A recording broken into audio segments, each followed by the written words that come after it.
शिवाजी सोनवणे आणि हे आमचे बंधू गणेश सोनवणे.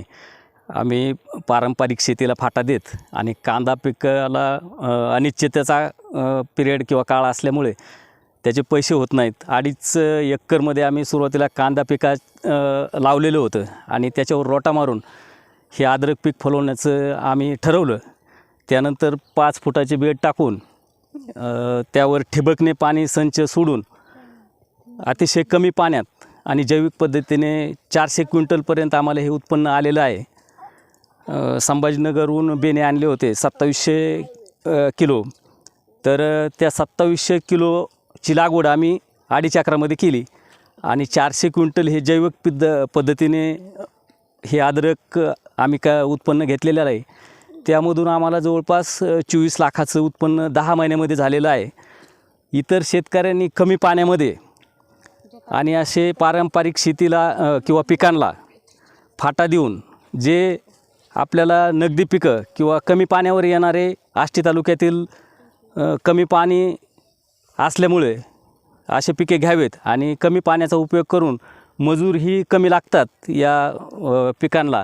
तर अशा पिकाची निवड करून इतर शेतकऱ्यांनीही किंवा युवा शेतकऱ्यांनी अशा पद्धतीने पिकं करून उत्पन्न घ्यावे अशी मी आता अद्रक हे पीक आयुर्वेदिक आणि रोजच्या आहारातील अतिशय महत्त्वाचा घटक बनलेला आहे.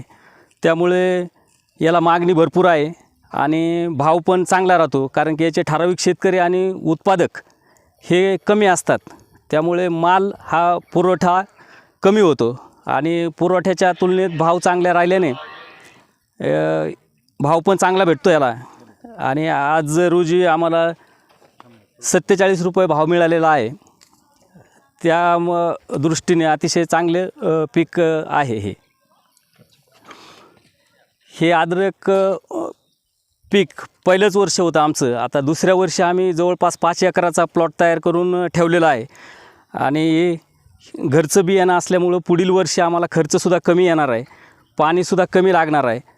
त्यामुळं निश्चितच फायद्याचे ठरणार आहे हे पीक. साधारण खर्च 2-2.5 एकराला 2.25 लाख रुपयापर्यंत खर्च आला होता आम्हाला. तर पुढील वर्षी त्यातून अतिशय कमी प्रमाणात म्हणजे एक 5 एकरात कमी खर्च आमचं बेणं घरचं असल्यामुळं अजून आम्हाला फायदा होणार आहे त्यामध्ये. अतिशय योग्य आणि युवा शेतकऱ्यांना किंवा युवा पिढीला हा तुम्ही व्यवस्थित प्रश्न केलेला आहे. शेती परवडत नाही हा विषय शेतकऱ्यानेच पसरवलेला विषय आहे समाजामध्ये.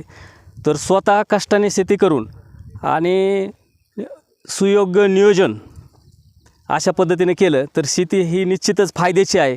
इतरत्र कामधंदा किंवा कमी पगारावर नोकऱ्या हे ते करण्यापेक्षा आपल्या स्वतःच्या शेतीमध्ये स्वतः रोजगार निर्माण करून स्वतः कंपनी ह्याच पद्धतीने शेतीकडे पाहून असे उत्पन्न काढले तर निश्चित शेती फायद्याची आहे.